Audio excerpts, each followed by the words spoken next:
السلام علیکم، ہمتن گوش میں خوش آمدید۔ سبسکرائب کریں ہمارے چینل کو اور بیل آئیکن کو دبانا نہ بھولیں تاکہ ہماری ہر ویڈیو کا نوٹیفیکیشن آپ کو پر وقت مل سکے۔ پیش خدمت ہے ڈھاکہ ایڈونچر سیریز کا دوسرا حصہ، جیل سے فرار، مصنف اے حمید۔ قسط نمبر 5، جیل سے فرار۔ صبح ہونے تک سپیرن اور شہزاد مکان میں ہی رہے۔ جب صبح کی پہلی روشنی نمودار ہوئی تو دونوں مکان کے پچھلے دروازے سے نکلتے اور کھیتوں میں گزرنے لگے۔ جوں ہی وہ کھیتوں سے باہر آئے، سامنے ایک فوجی جیپ اور ایک فوجی ٹرک کھڑا دیکھا۔ 3-4 انڈین فوجی رائفلیں لیے ادھر ادھر کھڑے تھے، جیسے پہرا دے رہے ہوں۔ ایک کیپٹن ٹہل رہا تھا۔ سپیرن نے ان فوجیوں کو دیکھا تو جلدی سے کھیتوں میں واپس بھاگی۔ انڈین کیپٹن نے اسے دیکھ لیا اور وہیں سے آواز دی، ہالٹ، ٹھہرو، مگر سپیرن نہ رکی۔ انڈین کیپٹن نے اپنے سپاہیوں کو حکم دیا کہ اس عورت اور لڑکے کو پکڑ کر لاؤ۔ سپاہی فوراً کھیتوں میں دوڑے اور سپیرن اور شہزاد کو پکڑ کر انڈین کیپٹن کے سامنے لے آئے۔ انڈین کیپٹن نے گھور کر سپیرن اور شہزاد کو دیکھا اور بولا، کون ہو تم؟ ادھر کیا کر رہے تھے؟ سپیرن نے بنگلہ میں کہا، میں سپیرن ہوں، یہ میرا بیٹا ہے، ہم کھیتوں میں سانپ پکڑ رہے ہیں۔ کیپٹن ہندو پنجابی تھا، اس نے کہا، اگر تم سانپ پکڑ رہے تھے تو تمہیں بھاگنے کی کیا ضرورت تھی؟ یہ لڑکا بولتا کیوں نہیں؟ کیا نام ہے تمہارا اوئے؟ شہزاد نے بنگلہ میں کہا، میرا نام منگو ہے جناب۔ ہندو پنجابی کیپٹن کے کان کھڑے ہو گئے۔ اس نے شہزاد کی آنکھوں میں آنکھیں ڈال دیں اور پوچھا، تم پنجابی تو نہیں ہو؟ شہزاد ایک دم سے چونک پڑا، مگر اپنے آپ کو جلدی سے سنبھالا اور کہا، میں پنجابی نہیں ہوں سر، میں بنگالی سپیرا ہوں۔ ہندو کیپٹن نے ایک سپاہی کو اشارہ کیا، اس سپیرن کو چھوڑ دو، اس لڑکے کو پکڑ کر گیرزن لے جاؤ۔ شہزاد کچھ گھبرا گیا۔ سپیرن نے چیخ کر کہا، یہ میرا بیٹا ہے، اسے کیوں پکڑتے ہو؟ یہ میرا بیٹا ہے۔ ہندو کیپٹن نے پستول نکال لیا اور غصے سے کہا، بھاگ جاؤ نہیں تو تمہیں گولی مار دوں گا۔ انڈین فوجیوں نے اسی وقت شہزاد کو پکڑ کر جیپ میں بٹھایا اور جیپ اسے لے کر پیچھے شہر کے فوجی گیرزن کی طرف روانہ ہو گئی۔ یہ سب کچھ اتنی جلدی ہو گیا کہ شہزاد سنبھل ہی نہ سکا تھا۔ وہ سپیرن کو اور سپیرن اس کو دیکھتی رہ گئی۔ سپیرن خاموشی سے کھیتوں میں سے نکل کر آگے چل دی۔ وہ سمجھ گئی تھی کہ اب اسے کوئی دوسری ترکیب استعمال کرنی ہوگی۔ اس کا سانپ اتنے سارے فوجیوں میں سے شہزاد کو نکال کر نہیں لے جا سکتا۔ اگر وہ سانپ کو بھیج بھی دے تو فوجی اسے گولی مار کر ہلاک کر دیں گے۔ وہ وہاں سے چل کر سیدھی شہر کے ریلوے اسٹیشن پہ آ کر 3rd کلاس کے مسافر خانے میں ایک طرف بیٹھ گئی اور سوچنے لگی کہ اسے کیا کرنا چاہیے۔ اسے شہزاد سے ہمدردی ہو گئی تھی اور وہ اسے مشکل میں نہیں دیکھنا چاہتی۔ اس نے اتنا سن لیا تھا کہ فوجی اسے ملٹری گیرزن میں لے گئے ہیں۔ اس نے وہاں ایک آدمی سے پوچھا کہ یہاں فوجی گیرزن کہاں ہے؟ اس نے کہا، مجھے تو معلوم نہیں مگر چھاؤنی میں ہی ہوگا۔ پھر اس نے سپیرن کو چھاؤنی کا راستہ بتا دیا۔ سپیرن نے سوچا کہ اسے اس جگہ چل کر بیٹھنا چاہیے جہاں شہزاد کو قید کیا گیا ہے۔ شہر کی چھاؤنی شہر کے قریب ہی تھی۔ وہاں بے شمار فوجی ٹرک کھڑے تھے، گیٹ پر پہرا تھا۔ سپیرن دور کھیت کے کنارے ایک درخت تلے بیٹھ گئی۔ دوسری طرف شہزاد کو لے جا کر ایک کمرے میں بند کر دیا گیا۔ یہ فوجی حوالات تھی، اس کے دروازے پر سلاخیں لگی تھیں۔ رات کو ہندو کیپٹن نے شہزاد کا ایک خاص ٹیکہ لگا دیا جس سے شہزاد نیم بے ہوش ہو گیا، اور اس نیم بے ہوشی میں اس نے ہندو کیپٹن کو اپنے بارے میں سب کچھ بتا دیا کہ میں پنجابی ہوں، میرا باپ شہید ہو گیا تھا، میں ڈھاکہ میں پڑھتا تھا اور وہاں سے بھاگا اور سپیرن کے پاس سپیروں کا بھیس بدل کر رہنے لگا اور اب اس کے ساتھ نیپال کی طرف جا رہا تھا۔ ہندو کیپٹن نے حکم دیا کہ شہزاد کو شہر کی جیل میں بند کر دیا جائے۔ چنانچہ اسی رات شہزاد کو ٹرک میں ڈال کر شہر کی سب سے بڑی جیل میں قید کر دیا گیا۔ ہندو کیپٹن نے جاتے ہوئے شہزاد سے کہا، میں چونکہ خود پنجابی ہوں اس لیے تم پر صرف اتنی مہربانی کر رہا ہوں کہ تمہیں مکتی باہنی کے گنڈوں کے حوالے نہیں کر رہا۔ اگر میں ان کے حوالے کر دیتا تو وہ تمہیں اذیت دے دے کر مار ڈالتے۔ شہزاد کو بھی ایک طرح سے اطمینان ہوا کہ اس کی زندگی بچ گئی ہے، مگر وہ بنگلہ دیش کی جیل میں کب تک پڑا رہ سکتا تھا؟ یہاں سے تو وہ کبھی بھی باہر نہیں نکل سکتا تھا۔ باہر وہ آزاد تھا تو اگرچہ اس کی زندگی کو چاروں طرف سے خطرہ تھا، مگر یہ بھی امید تھی کہ وہ کسی نہ کسی طرح نیپال کی سرحد پار کر کے پاکستان پہنچ سکتا ہے۔ مگر اب تو کچھ پتہ نہیں تھا کہ وہ قید خانے میں کب تک گلتا سڑتا رہے گا۔ جیل میں شہزاد کو دوسرے قیدیوں کے ساتھ قید کیا گیا تھا۔ رات کو اسے ایک تنگ کوٹھری میں بند کر دیا جاتا دن کو ان قیدیوں کو اجازت تھی کہ وہ جیل خانے کے احاطے میں ایک خاص حد تک ٹہل سکتے ہیں۔ دن میں ان سے مشقت بھی لی جاتی تھی۔ شہزاد سے پٹسن کی رسیاں بٹائی جاتیں۔ سارا دن وہ جیل کی بارک میں بیٹھا دوسرے قیدیوں کے ساتھ رسیاں بٹتا رہتا۔ کھانے کو یہاں اسے صرف دال بھات ہی ملتا، وہ بھی دن میں ایک بار۔ صبح کو گندی چائے ٹین کے ڈبے میں ڈبل روٹی کے ایک ٹکڑے کے ساتھ مل جاتی۔ دوسری طرف سپیرن کو ابھی تک یہ پتہ نہیں چل سکا تھا کہ شہزاد کو کہاں قید کیا گیا ہے۔ ایک ہفتہ گزر گیا۔ سپیرن نے آخر چھاؤنی کے ایک دھوبی سے پتہ کروا لیا کہ شہزاد نے اپنے بارے میں انڈین فوج کو سب کچھ بتا دیا ہے اور فوج نے اسے شہر کی سب سے بڑی جیل میں بند کر دیا ہے۔ سپیرن کو معلوم تھا کہ شہر کی سب سے بڑی جیل کہاں ہے۔ یہ جیل شہر سے 6 میل دور ایک پہاڑی ٹیلے پر واقع تھی۔ اس ٹیلے کی طرف دریا بہتا تھا اور دوسری طرف گھنا جنگل تھا جہاں کانٹے دار تار لگائی گئی تھی تاکہ کوئی قیدی اگر جیل سے بھاگے تو کانٹے دار تار اس کو وہیں روک لے۔ سپیرن نے سب سے پہلے جھیل کے پیچھے جنگل میں جو کانٹے دار تار لگی تھی اس کا جائزہ لینے کا فیصلہ کیا اور جھولا کاندھے پر ڈال کر سپیرن کی طرح اس جنگل میں آ گئی۔ سورج غروب ہو رہا تھا۔ دور اوپر جیل کی دیوار نظر آ رہی تھی۔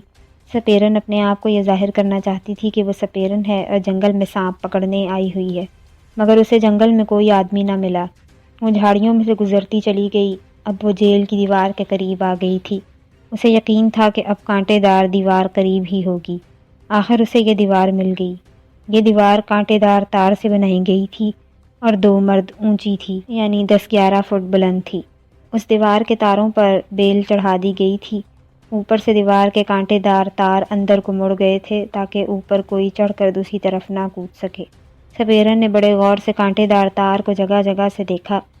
تاروں والی دیوار بڑی مضبوط تھی، اس کو کاٹا نہیں جا سکتا تھا اور سپیرن کے پاس تار کاٹنے والا کوئی اوزار بھی نہیں تھا۔ سپیرن کافی دیر تک وہاں چلتی پھرتی رہی۔ اس نے شروع سے لے کر آخر تک دیوار کو دیکھ لیا۔ ایک بات کا اسے یقین ہو گیا کہ وہ لوہے کی کانٹے دار دیوار کو کسی جگہ سے نہیں کاٹ سکتی۔ اس کے دل میں اچانک ایک خیال آ گیا۔ اس نے سوچا کہ دیوار کو کاٹنے کے بجائے بہتر یہ ہے کہ دیوار کے نیچے زمین کھود کر اتنا شگاف بنا لیا جائے کہ جس میں سے آدمی گزر سکے۔ سپیرن یہ سوچ کر شہر واپس آ گئی۔ یہاں اس نے اسٹیشن کے مسافر خانے میں رات گزاری۔ صبح وہ بازار گئی اور اس نے ایک رمبی خرید لی۔ یہ رمبی لے کر وہ رات کے وقت ایک بار پھر جنگل میں کانٹے دار دیوار کے پاس آ کر رک گئی، جہاں سے جنگل کے پار جیل کی دیوار نظر آتی تھی۔ سپیرن جیل سے شہزاد کو نکالنے کا بھی پروگرام بنا چکی تھی، مگر اس کے لیے ضروری تھا کہ جب شہزاد جیل کی دیوار پھاند کر جنگل میں بھاگے تو راستے میں کانٹے دار دیوار کی اس کی رکاوٹ نہ بنے۔ ایک بات کا سپیرن کو یقین تھا کہ وہ شہزاد کو جیل کے دروازے سے باہر نہیں نکال سکتی۔ سپیرن نے ایک جگہ کو چن لیا اور دیوار کے پاس بیٹھ کر کانٹے دار تار کے نیچے رمبی سے زمین کو کھودنے لگی۔ جب وہ تھک جاتی تو تھوڑی دیر آرام کرنے لگتی، اس کے بعد پھر زمین کھودنا شروع کر دیتی۔ گھنٹے 1.5 بعد سپیرن نے کانٹے دار تار کے نیچے اتنی گہری جگہ کھود لی کہ وہ اس میں سے گزر کر دیوار کے دوسری طرف چلی گئی۔ یہ اس کی بڑی کامیابی تھی۔ اس کے بعد سپیرن نے کھدی ہوئی زمین کے شگاف کو گھاس پھوس سے چھپا دیا تاکہ اسے کوئی دیکھ نہ سکے۔ اس کام سے فارغ ہو کر سپیرن شہر میں آ گئی۔ یہاں اس نے جاسوسی کر کے پتہ چلایا کہ جیل کا ایک داروغہ ہے جو جیل کے قریب ہی ایک کوارٹر میں رہتا ہے اور اس کے 4 بچے ہیں، جن میں سے ایک کی عمر 10-11 سال ہے اور یہ لڑکا ہے۔ یہی اس کا ایک ہی بڑا لڑکا ہے۔ سپیرن نے باقاعدہ ایک منصوبہ تیار کیا ہوا تھا اور وہ اسی پر عمل کر رہی تھی۔ ایک روز اس نے سپیروں والا جھولا گلے میں ڈالا، بین ہاتھ میں لی اور اس علاقے میں آ گئی جہاں جیل کے داروغے کا کوارٹر تھا۔ اس روز چھٹی تھی اور داروغہ جیل بھی اپنے بچوں کے ساتھ گھر پر ہی تھا۔ سپیرن نے اپنے جھولے سے سانپ کو نکالا، اسے داروغے کا مکان دکھایا اور اس کا منہ چوم کر کہا، اس مکان میں ایک لڑکا ہے، اس کو جا کر کاٹو اور میرے پاس واپس آ جاؤ، مگر یاد رکھنا اس کے جسم میں صرف اتنا ہی زہر ڈالنا ہے کہ وہ بے ہوش ہو جائے، اسے کوئی ہوش نہ رہے مگر وہ مرے نہیں۔ اتنا کہہ کر سپیرن نے کالے سانپ کو چھوڑ دیا۔ سانپ گھاس میں رینگتا ہوا سیدھا پچھلی طرف سے داروغے کے مکان میں داخل ہو گیا۔ اس وقت داروغہ اپنی بیوی کے ساتھ کمرے میں بیٹھا باتیں کر رہا تھا۔ اس کے 3 بچے پیچھے باغ میں کھیل رہے تھے اور بڑا اکلوتا لڑکا کچن کے پاس تخت پر بیٹھا اسکول کی کتاب پڑھ رہا تھا۔ اچانک کالا سانپ اس کے سامنے آ گیا اور پھن اٹھا کر پھنکارا۔ سانپ کو دیکھ کر لڑکے نے چیخ ماری اور اس کے ساتھ ہی سانپ نے لڑکے کی ٹانگ پر ڈس دیا۔ داروغہ گھبرا کر باہر آیا۔ اس نے دیکھ لیا کہ سانپ نے اس کے لڑکے کو ڈس دیا ہے۔ اس نے بھی چیخ ماری۔ بیوی بھی بھاگ کر باہر آ گئی۔ وہ سانپ کو مارنے کے لیے دوڑے مگر سانپ مکان سے نکل کر غائب ہو گیا۔ وہاں سے سیدھا سپیرن کے پاس آیا۔ سپیرن نے سانپ کے منہ کو سونگھ کر معلوم کر لیا کہ وہ اپنا کام کر آیا ہے۔ وہ کچھ دیر وہاں بیٹھی رہی، پھر اپنے منصوبے کے مطابق اٹھی اور آہستہ آہستہ چلتی داروغے کے مکان کے سامنے آ کر رک گئی۔ مکان کے اندر رونے کی آواز آ رہی تھی۔ سپیرن نے دروازے پر جا کر پکارا، کیا بات ہے بھائیو، کیا میں تمہاری کچھ مدد کر سکتی ہوں؟ داروغہ روتا ہوا آیا اور ایک سپیرن کو دیکھ کر بولا، بھگوان کے لیے میری مدد کرو، میرے بچے کو کسی سانپ نے ڈس دیا ہے۔ سپیرن نے کہا، تم فکر نہ کرو، میں اسے ٹھیک کر دوں گی۔ مجھے دکھاؤ تمہارا بیٹا کہاں ہے؟ داروغے کی بیوی اور بچے چارپائی کے پاس بیٹھے رو رہے تھے۔ چارپائی پر ایک 7-8 سال کا لڑکا بے ہوش پڑا تھا۔ سپیرن نے دیکھا کہ لڑکا بے ہوش ہے۔ اس نے یوں ہی لڑکے کا ہاتھ پکڑ کر غور سے دیکھا اور بولی، ابھی زہر پوری طرح جسم میں نہیں چڑھا، اس کی جان بچائی جا سکتی ہے۔ داروغہ تو اس کے پاؤں پر گر پڑا اور بولا، بہن بھگوان کے لیے میرے بچے کی جان بچا لو، تم جو کہو گی میں وہ کروں گا، میں تمہیں اپنے گھر کی ساری چیزیں، ساری دولت دے دوں گا۔ سپیرن نے کہا، مجھے تمہاری دولت کی ضرورت نہیں ہے، تمہیں صرف ایک وعدہ کرنا ہوگا۔ کون سا وعدہ؟ جلدی بتاؤ، میں ہر قسم کا وعدہ کرنے کو تیار ہوں۔ داروغے نے جلدی کہا۔ سپیرن بولی، کوٹھڑی میں میرے ساتھ آؤ۔ سپیرن داروغے کو لے کر دوسری کوٹھڑی میں آ گئی۔ داروغہ گھبرایا ہوا تھا، بولا، بھگوان کے لیے جلدی کہو، تم مجھ سے کیا وعدہ لینا چاہتے ہو، میں تیار ہوں۔ سپیرن بولی، گھبراؤ نہیں، میں تمہارے بچے کی جان بچا لوں گی، میں تمہیں یقین دلاتی ہوں کہ میں اسے مرنے نہیں دوں گی، مگر تمہیں اس کے عوض میرے بیٹے کو جیل سے فرار کرانا ہوگا۔ داروغے نے چونک کر کہا، جیل سے فرار کرانا ہوگا؟ سپیرن نے کہا، اگر تم فرار نہیں کرا سکتے تو نہ صحیح، میں جاتی ہوں، مگر یاد رکھو میرے جانے کے بعد تمہارا بیٹا مر جائے گا۔ داروغے نے سپیرن کے پاؤں پکڑ لیے۔ بھگوان کے لیے مت جاؤ، میرے بچے کو بچا لو، میں تمہارے بیٹے کو جیل سے فرار کرا دوں گا، مجھے بتاؤ وہ کون ہے؟ سپیرن نے جب دیکھا کہ جیل کا داروغہ سیدھی راہ پر آ گیا ہے تو اس نے داروغے کو شہزاد کے بارے میں سب کچھ بتا دیا کہ انڈین فوجیوں نے اسے جیل میں قید کر رکھا ہے، تم اسے کسی طرح جیل سے باہر جنگل والی خاردار دیوار کی طرف نکال دو، آگے میں اسے بھگا کر لے جاؤں گی۔ داروغہ بولا، میں جانتا ہوں تمہارا بیٹا جو سپیرے کے بھیس میں ہے کون سی جگہ پر قید ہے، وہ دوسری منزل کی ایک کوٹھڑی میں بند ہے، میں اسے کوٹھڑی سے تو باہر نکال سکتا ہوں مگر جیل کے دروازے سے باہر نہیں لا سکتا۔ سپیرن بولی، میں خود یہی چاہتی ہوں کہ تم اسے جیل کی دیوار پار کروا کر جنگل میں لے آؤ جہاں لوہے کی تاروں والی دیوار بنی ہوئی ہے۔ ایک جگہ سے میں نے دیوار کے نیچے زمین کھود کر شگاف ڈال رکھا ہے، میں وہاں سے شہزاد کو گزار کر لے جاؤں گی۔ داروغہ بولا، میں وعدہ کرتا ہوں کہ آج رات چاہے کچھ بھی ہو، میں تمہارے بیٹے کو جیل کی دیوار سے نیچے والے جنگل میں پہنچا دوں گا۔ سپیرن بولی، تو جب تم شہزاد کو جیل سے نکال کر جنگل میں پہنچا دو گے تو میں تمہارے بیٹے کو آ کر ٹھیک کر دوں گی۔ داروغہ رونے لگا، بھگوان کے لیے ایسا نہ کرنا، تب تک تو میرا بچہ زندہ نہیں رہے گا۔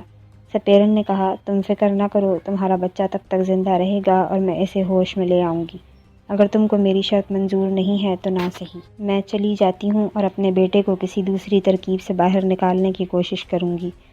داروغہ بیچارہ پھنس گیا تھا۔ اس نے سپیرن کی شرط قبول کر لی اور کہا کہ وہ کل رات جیل کے پیچھے جو چھوٹا سا جنگل ہے وہاں ٹھیک 12 بجے پہنچ جائے، میں شہزاد کو جیل کی دیوار ٹپا کر وہاں لے آؤں گا۔ سپیرن چلی گئی۔ سارا دن اس نے شہر میں گزارا، رات کو وہ جیل کے پیچھے جنگل میں لوہے کے تاروں والی دیوار کے پاس آ کر بیٹھ گئی۔ جب رات کے ٹھیک 12 بجے تو وہ آنکھیں پھاڑ کر جیل کی دیوار کو تکنے لگی۔ ادھر اندھیرا ہی اندھیرا تھا۔ تھوڑی دیر بعد اسے اندھیرے میں کسی کے قدموں کی آواز سنائی دی۔ سپیرن نے غور سے دیکھا تو داروغہ درختوں میں نکل کر اس کی طرف بڑھ رہا تھا۔ شہزاد قیدیوں کے لباس میں اس کے ساتھ تھا۔ سپیرن جلدی سے اٹھ کر دیوار کے پاس آ گئی۔ اس کے ساتھ ہی یہ قسط اپنے اختتام کو پہنچی۔ امید ہے آپ کو یہ قسط پسند آئی ہوگی۔ اگر آپ کو یہ قسط پسند آئی ہو تو اس ویڈیو کو لائک کریں اور زیادہ سے زیادہ شیئر کریں اور کامنٹ کر کے بتائیں کہ آپ کو یہ قسط کیسی لگی۔ اب آپ سے اگلی قسط میں ملاقات ہوگی، تب تک کے لیے اللہ حافظ۔